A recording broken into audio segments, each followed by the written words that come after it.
I mean, it's a farm. Right. Wash your hands. A warning from health officials after some visitors to Grant's Farm fell ill. And Hello Kitty fans, this will have you purring where the Hello Kitty food truck is stopping in St. Louis Metro today. Coverage you can count on. This is Fox 2 News in the Morning. Well, good morning, St. Louis. Welcome to Fox 2 News in the Morning. I'm Kelley Hoskins. We hope you're enjoying your day. It is Saturday, June 22nd. An E. coli health warning if you visited Grant's Farm recently. New signs are up on the property reminding people to wash their hands after the animals. Now, in the meantime, the Missouri Department of Health and Senior Services has launched an investigation. The agency is looking into cases of bacterial linked to E. coli. It's a bacteria with symptoms that occur 3 to 4 days after exposure, but can appear on the days later. Now, some symptoms are stomach cramps, diarrhea, and vomiting. And we talk with people who are near the farm. Just trying to educate yourself. Just stay away from that because sometimes, people, look like they don't wipe their hand good enough. Look like they go in the bathroom. Sometimes they walk out here.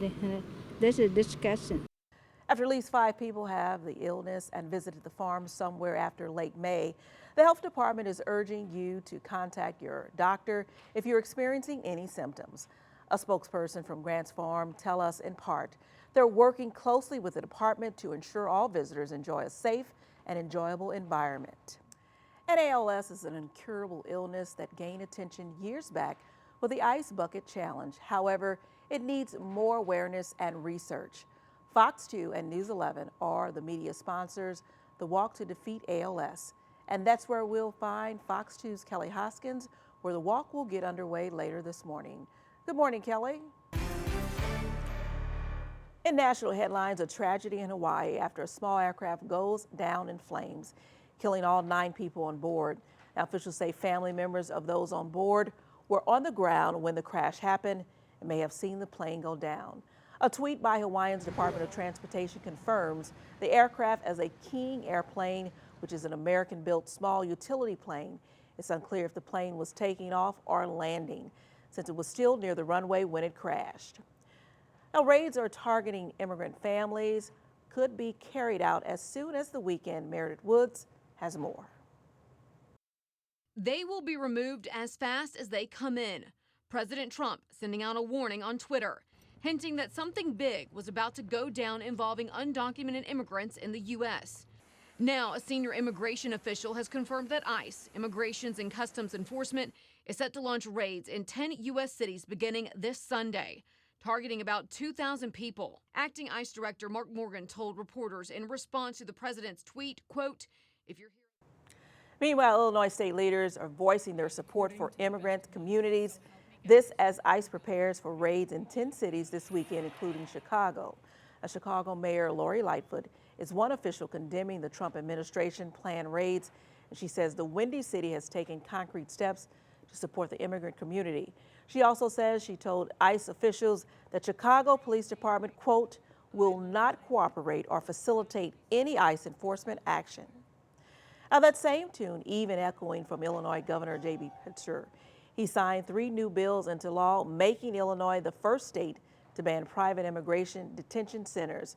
But that's not the only thing he signed to protect immigrant families. Now, 2 other laws will prohibit officers from coordinating with ICE and will make undocumented students eligible to receive MAP grants. This is a state where 1 in 6 workers is an immigrant, and where 120,000 immigrant business owners fuel our economy. A state where immigrants educate our young, take care of our sick, lead organizations, and keep our communities safe. A state where immigrants are our neighbors and friends. A state that once welcomed my immigrant family. Now, the governor calls President Trump's action bigoted and says Illinois will be always welcoming those to his state. In international headlines, tensions are still high between the U.S. and Iran after President Trump aborted a potential attack. It comes at a key time for the Pentagon. In the meantime, President Trump says he called off the military strike after learning 150 Iranians would have died. He says that we have been away too much for just an unmanned aircraft. But that doesn't mean the military isn't ready to strike. Fox News reports 2 senior Trump administration officials are maintaining the military option at all times, but Speaker Pelosi is stressing de-escalation. How do we engage our allies, and how do we take actions which do not inflame the situation? If these kinds of attacks continue, there needs to be a military response, and that doesn't mean invading Iran. Now, the U.S. has now asked the UN Security Council to meet on Monday to discuss Iran. Coming up in sports, the applause lasting over a minute. What he says about the return to St. Louis nearly 8 years later. Plus, Blues fans, are you ready to raise a banner? The home opening happening the fall against the Washington Capitals.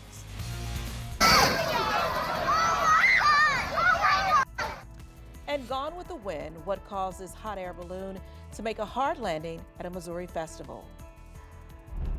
Everybody here knows they need to get on the gas pedal and go because their entire career depends on what they do with this series. A $50,000 prize on the line as the drivers of the race to finish the line. Coverage you can count on. This is Fox 2 News in the Morning. Well, good morning, St. Louis. Welcome to Fox 2 News in the Morning. It is Sunday, June 23rd. We now want to get a check-in with our weather to see what we can expect today with all of the festivals and the 4th of July. Jamie, what can you tell us? First on Fox, St. Louis County Police Department is issuing an endangered person advisory this morning.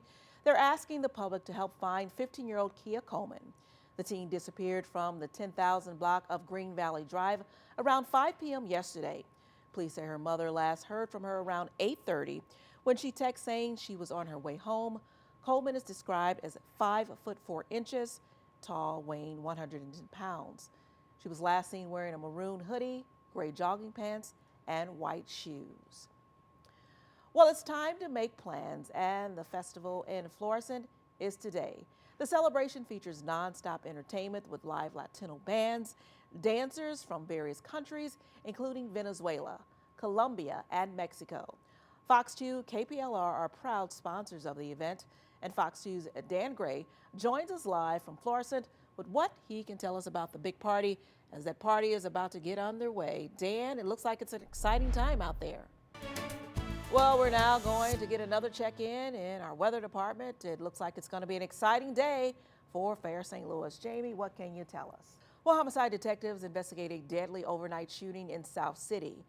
The murder happened just before 12:30 a.m. in the Dutchtown neighborhood. That's where they found a female victim shot in the head at the intersection of Dolores Street and South Grand Boulevard near St. Mary's High School. St. Louis City Police say the victim died at the scene, and this marks at least the 87th homicide in the city so far this year. Meanwhile, over in North City, no word yet on any suspects in the deadly shooting. Police say a man was found shot to death yesterday afternoon in the Penrose neighborhood. His body was inside the garage of a home on East Lee and North Newstead Avenues between Fairground Park and O'Fallon Parks. Investigators say it appears the victim had been dead for several days. Well, staying in North St. Louis, an investigation continues into a double homicide. Police say 2 men were fatally shot in the head in the Kings East neighborhood.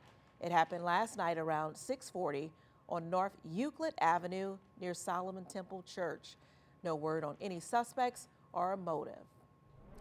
At a Fox 2 follow-up, investigators identify Anton Kincaid III as the man fatally shot in North St. Louis. The 19-year-old's body was found riddled with bullets on a sidewalk located in the 5300 block of Patton. Police say Kincaid lived about 4 miles away from the scene in the Hyde Park area in the city. Well, mixed emotions on Capitol Hill after President Trump calls off airstrikes against Iran.